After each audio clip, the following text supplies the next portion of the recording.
Hello, शुभ सकाळ. कसे आहात तुम्ही? जय महाराष्ट्र. तर खूप थंडी आहे आमच्या इकडे. एवढ्या 2 दिवसात थंडी पडली आहे. स्वयंपाक करायचा आहे, लाडू झोपलेली आहे आणि माझे मिस्टर गेले आहेत गावाला. आता ते 2-4 दिवस काही येणार नाही. माझ्या मुलीचा बड्डे आहे रविवारी. तर मला बोलले येतो म्हटले बड्डेच्या पहिले. माहीत नाही आणि सांगते तुम्हाला ते कुठे गेले आणि का गेले ते सांगते. आणि इकडे बघा, हे 2 ड्रेस तुम्हाला मी दाखवते आहे. खूप छान आहेत. इकडे बघा, एकदम प्युअर कॉटन आहे बघा, आहे ना. तेही दाखवते तुम्हाला मी ड्रेस. आणि ना मला ना तुम्हाला काही सांगायचं आहे. सांगते मी तुम्हाला, थांबा. तर उर्मिला ताईंची एक कमेंट आहे. मी कमेंट वाचणार आहे, 2-3च कमेंट वाचणार आहे. पण बघा ना, त्यांच्या कमेंटला 37 लाईक दिलेल्या आहेत. त्यांचं असं म्हणणं आहे की तुझ्यामुळे मुलांची वाट लागली आहे. आता या मुलीची लाव तिच्या शाळेचा, तिचा अभ्यासाची वाट लागली आहे असं. आता हे पण मी तुम्हाला ह्याचं उत्तर देणार आहे ताई मी तुम्हाला. आणि बघा ना, माझे किती दुश्मन 37 लोकांनी लाईक केलेलं आहे. एवढे दुश्मन आहे माझे, बाबा बाबा बाबा बाबा. तर अनिता दुसरी ताई म्हणते, अनिता वेगळे व्हायचे मनात पण आणू नको. दोघांनी एकमेकांना समजून घ्या. हे पण मी तुम्हाला सांगते ह्यावर पण मी. आणि खरं काय, हां, एक ताईची कमेंट आहे सुनीता ताईची. खरं काय खोटं काय तिलाच माहिती, मलाच माहिती खरं काय आणि खोटं काय. ओके. आणि दुसरी गोष्ट, साहिलबद्दल बोललेले आहे. हो, कल्पना ताईची कमेंट आहे. तुझ्या नवऱ्याला मराठी कळत नसेल, तो फक्त दाखवत नाही असं नाही, त्याला समजतं, तो खूप समजूतदार आहे. दिवाळीत तुझ्या पोरांना अजिबात परकेपणा दाखवला नाही. विराज समजूतदार आहे, पण साहिलला खूप इगो आहे. तुमचं असं म्हणणं आहे की साहिलला खूप इगो आहे. तर मी तुम्हाला साहिलबद्दल थोडंसं सांगते मी तुम्हाला. तर पहिली कमेंट अशी होती की तुझ्यामुळं तुझ्या मुलांची वाट लागली. तर हे बघा कसं आहे ना, आता तुमची पण मुलं असेल. हां, मी आहे त्या गोष्टी तुम्हाला क्लिअर करते. तुम्हाला तुमची पण मुलं असणार आहे, बरोबर. ते शाळा शिकत असणार आहे. मग तुमच्या त्यांच्याकडनं काय अपेक्षा असणार आहे? शाळा शिकून माझे पोरं मोठे व्हावा, बरोबर का नाही. आता तुम्ही मला हे सांगा, तुम्ही म्हणतात की तुझ्या मुलांना तू तुझ्या जवळ ठेव, बरोबर. आता माझ्या इथे जॉबचं थोडंसं सध्या इथे काही जॉबचं मी शोधते आहे. जॉब तर काही भेटलेलं नाही आहे. आणि साहिलचं काय झालं ना, साहिलला मी इथे 1-2 ठिकाणी जॉबचं ॲप्लिकेशन दिलं होतं. कॉल पण आले त्याच्यासाठी. माझं बोलणं पण झालं. पण काय झालं, पोलीस व्हेरिफिकेशन लागतं साहिलसाठी. तुम्हाला तर माहिती आहे माझ्या मुलांनी काही कुठं नाही केलेले. तर ते व्हेरिफिकेशन लागतं ना, तर ते आम्हाला भेटलं नाही. तर त्याची प्रोसेस माझी चालू आहे. असं नाही आहे की मी शांत बसलेली आहे, असं नाही आहे. पण मी काही गोष्टी कंटिन्यू व्हिडिओ मी बनवत नाही आणि सारखं मी यूट्यूबला नसते. मला जे पटतं, जे वाटतं ते मी बोलत असते येऊन. तर त्याच्यासाठी माझे ते चालू आहे प्रयत्न. व्हेरिफिकेशन ते भेटत नाही ना असं असल्यावर, केस असल्यावर. तर असो. आणि दुसरी गोष्ट, त्याला मी इथं ठेवायचं साहिलला आणि विराजला. तुमचं असं म्हणणं आहे, तू आई आहेस, तू त्यांच्यापासून लांब राहते, तू पुण्यात आली, बरोबर आहे, सगळं मान्य आहे मला. मी बोलले होते, बरोबर, सगळं मान्य आहे. काही गोष्टींना माझ्या मिस्टरांनी मला समजून सांगितल्या, बरं का. मी इथं आल्यानंतर खूप मी म्हटलं म्हणजे मुलांना मला इथंच ठेवायचं, इथंच ठेवायचं. मी खूप त्यांना बोलले माझ्या मिस्टरांना. त्यांना काही प्रॉब्लेम नाही आहे. पण त्यांनी मला काही गोष्टी समजून सांगितल्या ना, त्याच्यानंतर मला पण वाटलं हो, हे जे बोलतात ते एकदम म्हणजे मला पटलं माझ्या मिस्टरांच्या गोष्टी, काही गोष्टी. तर बहुतेक अशा काही गोष्टी त्या तुम्हीही त्या गोष्टीवर विचार करशाल जे मी सांगणार आहे. आता बघा, माझ्या मुलांना मी पूर्ण शिक्षण दिलं, बरोबर आहे ना. शिकायला मी त्यांना कधीच कुठल्याच गोष्टीची कमी केलेली नाही आहे. जिथे विराज आहे मस्त हॉस्टेलला खायचं प्यायचं. आणि तुम्ही सांगा, तुझ्या मुलांना हॉस्टेलला ठेवलं, मला इन्स्टाला पण बोलत आहेत, तू मुलांना हॉस्टेलला ठेवलं, हॉस्टेलला ठेवलं. जेव्हा साहिल हॉस्टेलला होता ना, त्याला मी भेटायला जायचे ना, तिथं हजारो मुलं होते ज्यांचे आईवडील सर्व्हिसला असतात, बाहेर असतात. त्यांचे हजारो मुलं तिथं म्हणजे असतात. म्हणजे साहिलच्याच हॉस्टेलमध्ये कमीत कमी इतके मुलं होते ना, मी तुम्हाला काय सांगू. मग सगळे आईबाप तसेच का? काहीतरी आईबाप विचार करून मुलांना ठेवतात ना हॉस्टेलला. मग मीच ठेवलं तर तुम्ही मला इतकं काही बोलताय. हां, मी काही चुकीचं केलं का? मला वाटत होतं माझी मुलं शिकावं म्हणून.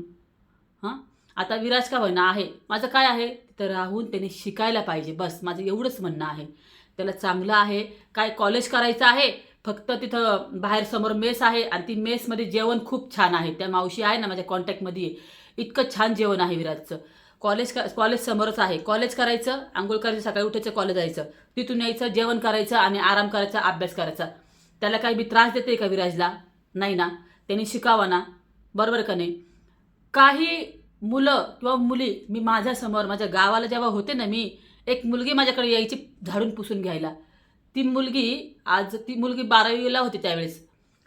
तर ती मुलगी जे पैसे मी तिला द्यायची ना, ती त्याच्यातनं मला म्हणायची की मला ना, मी 2-3 घरचे कामं करते, मी झाडून पुसून घ्यायचे कामं करते, कारण की मला शिकायचं आहे. माझ्या आईवडिलांची परिस्थिती तशी नाही आहे. ती मुलगी मला बोलायची. ती मुलगी पण आहे गावाला, तुम्हाला दाखवलं मी. तर आहे माझ्या व्हिडिओमध्ये. ती माझ्याकडे यायची पहिले झाडून पुसून घ्यायला. तर ती मला म्हणायची की मला ना शिकायचं आहे, म्हणून मी 2-3 घरचे कामं करते. एका घरी ती धुणी भांडे करायची. मग काही मुलं मुली अशा असतात, ते कामं करून शिक्षण घेतात. पण माझ्या मुलांना आरामात राहायचं आहे. ती मला बोलली पण, ताई तुम्ही तुमच्या मुलांना किती आरामात ठेवता हो, काहीच टेन्शन नाही तुमच्या मुलांना. ती मला अशी बोलायची पण. मी तर असं काम कष्ट करून मी माझं शिक्षण करते. म्हणजे काही काही मुलं अशी पण असतात, बरोबर. आणि दुसरी गोष्ट तुम्हाला सांगते मी, तुम्ही म्हणतात इथे आता हां, तुम्हाला साहिलचं पण सांगते. साहिल पण ज्या हॉस्टेलला होता ना, तिथे पण त्याला असंच होतं बरं का. कॉलेज करायचं, जेवण करायचे, सकाळी अंडे, दूध त्या हॉस्टेलला सगळं भेटायचं नाशिकला. सगळं काय होतं. पण साहिलने काय केलं, त्याच्या मित्रांसाठी तो तिथून निघून आला. मला म्हटलं, मम्मी मला इथं राहायचंच नाही, नाशिकला असताना. ते आजही माझ्या मिस्टरांना त्या गोष्टी आठवतात. म्हणे, मी तुझ्या मुलाला एवढे पैसे भरले, तो तिथून निघून आला. तो म्हटलं, मम्मी मला इथे राहायचं, तू मला संगमनेरला मला शिकायचं आहे. मी तिथे त्याला मी अकॅडमीत ठेवलं होतं साहिलला. आणि तिथे काय होतं, तिथं हे होतं म्हणजे बंधन होते. 10च्या वाजता झोपायचं, मोबाईल नाही वापरायचा, असे काही बंधन असतात. आणि मुलं काय ना, बंधनामध्ये राहायला नको म्हणतात, बरोबर. आईबापाजवळ जे मुलं असतील ते सुद्धा कधी कधी रात्री उशिरा घरी येतात, आईबापाचं ऐकत नाही, असतात प्रॉब्लेम. प्रत्येकाच्या लाईफमध्ये हे प्रॉब्लेम असतात. माझ्याच लाईफमध्ये आहे असं नाही आहे. आणि मीच दुसरा नवरा केला म्हणून मी मुलांना लांब ठेवलं. म्हणजे म्हणजे मला जे बोलतात ना, त्यांना मला हे उत्तर द्यायचं आहे. आणि एवढा व्हिडिओ शेअर करा ना, की सगळ्यांना माझं म्हणजे समजलं पाहिजे की मला माझं काय म्हणणं आहे ते. तर साहिलला पण तिथे काय होतं, मस्त खायचं प्यायचं, सकाळी अंडे येते, दूध येते, अकॅडमी करायची. तो मला काय म्हटलं, मग मला इथे न राहायचं, मला करमत नाही. काय म्हटलं, करमत नाही. मग मी त्याला संगमनेरला आणलं. तर संगमनेरला परत मी त्याला मस्त छानपैकी रूम घेऊन दिली, सगळं केलं. त्याला म्हटलं, तर तू अकॅडमी, तुला इथे यायचं होतं ना, मी तुला केलं ना तुझ्या मनासारखं. मी असं नाही की मी त्यांच्या मनासारखं पण वागून बघितलं. तू आला, आता अकॅडमी कर, ठीक आहे. 12वी होती. मग त्यांनी फॉर्म भरला पोलीस भरतीचा साहिलने. मध्यंतरी फॉर्म निघाला होता.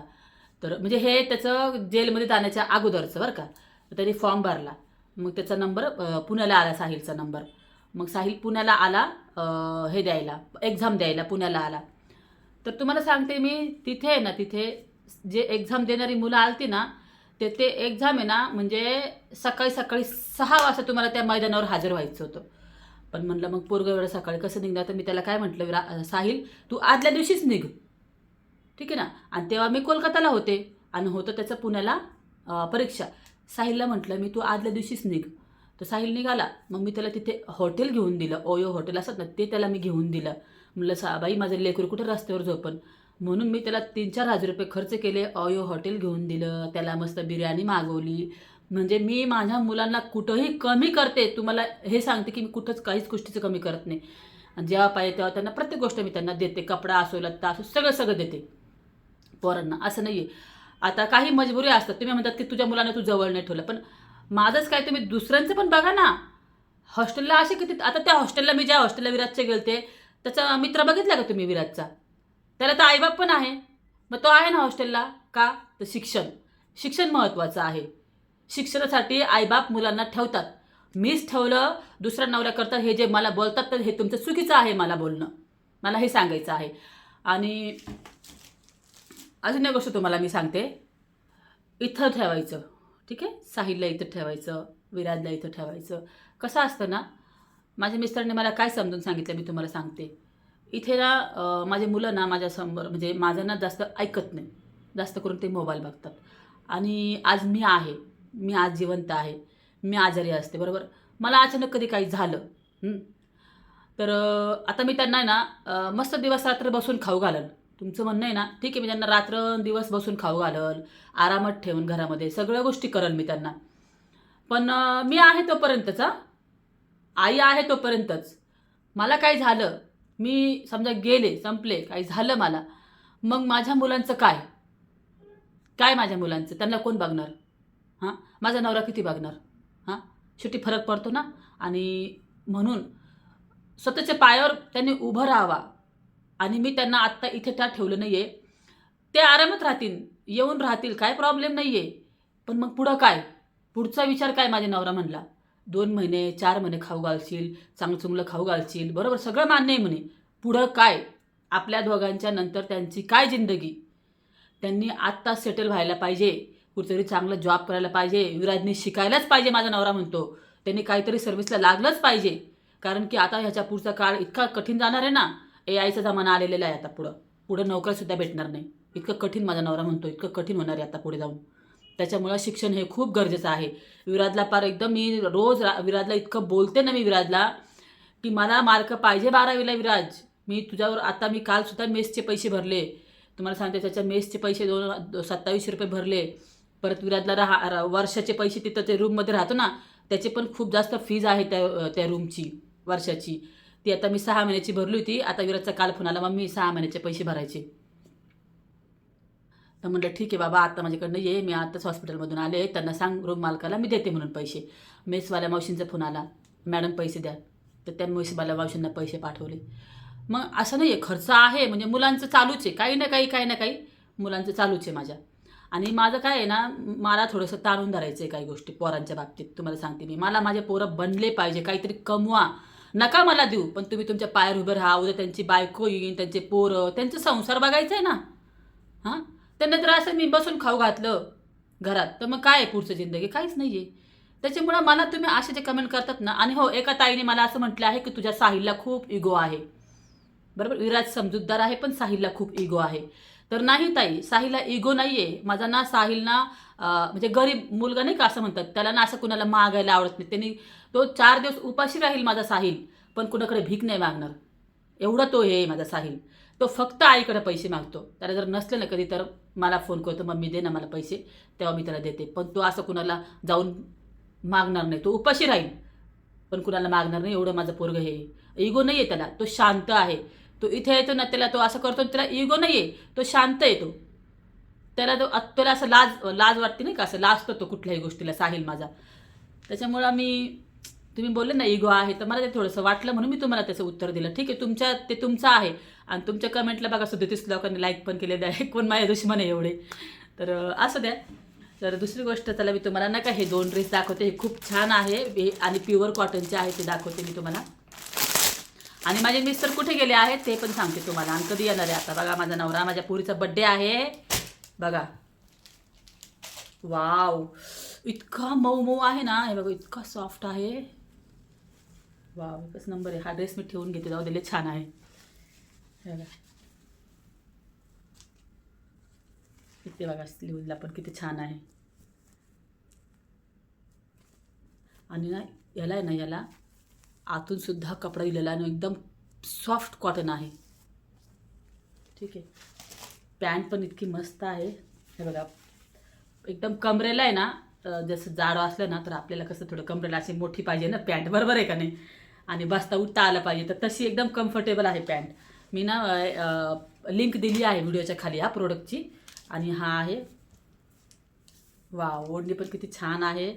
किती सुंदर ड्रेस आहे राव, खरंच की. हे बघा, शॉर्ट व्हिडिओ टाकन मी ह्याचा बनवून, हां, घातल्यावर. तर चला, माझे मिस्टर कुठे गेले, काय झालं, आमची भांडणं, बाबा बाबा बाबा. एका ताई मला म्हणती तू काहीच सांगत नाही. थांब सांगते, ड्रेस दाखवते तुम्हाला पहिले छान छान. हा पण बघा किती छान आहे. हे बघा, गळ्याला किती छान डिझाईन आहे बघा, हाताला पण किती छान आहे.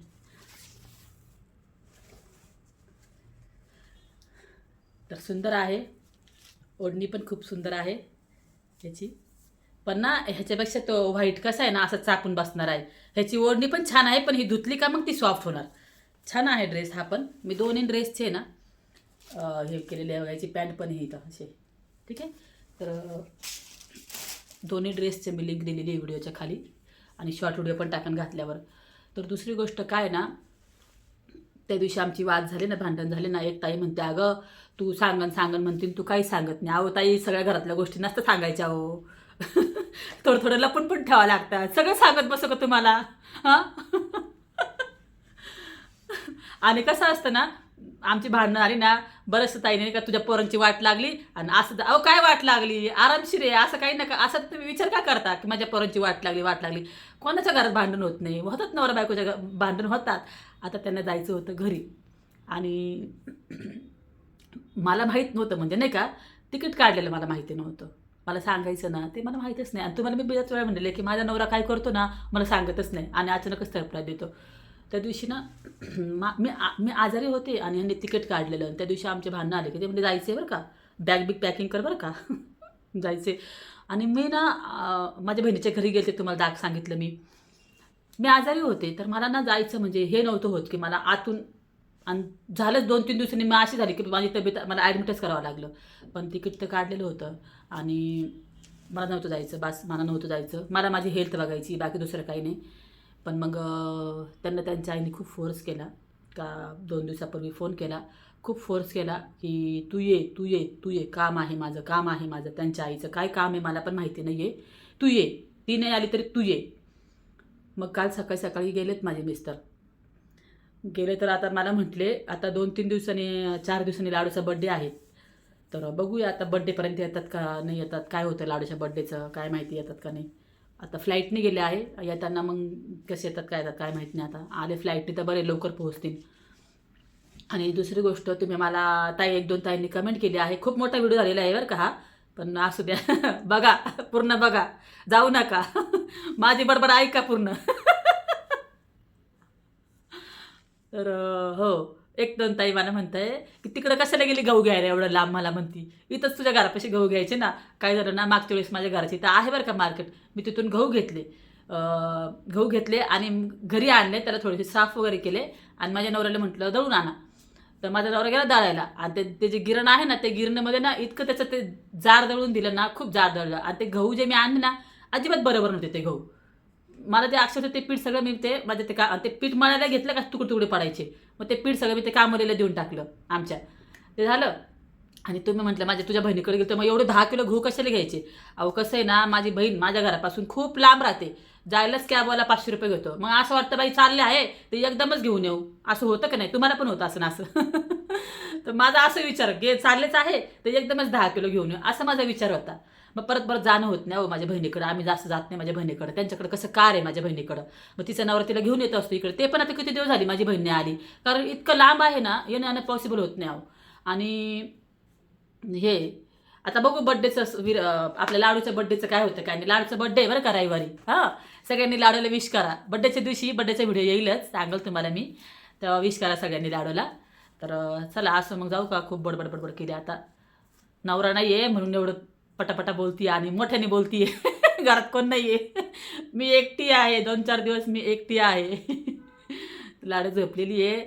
आणि हा लाडूच्या शाळेची काय वाट लागली एक ताई, तर शाळेची काय वाट लागली, मी आजारी होते म्हणून 2-4 दिवस नाही गेली शाळेमध्ये, तिला मी पाठवते शाळेमध्ये, तिला असं नाही आहे ताई, काही वाट नाही लागली शाळेची. माझी पोरगी शिकल आणि माझी पोरंही शिकल, तुम्ही काही टेन्शन घेऊ नका, कोणाची काही वाट लागणार नाही आहे, ठीक आहे ना.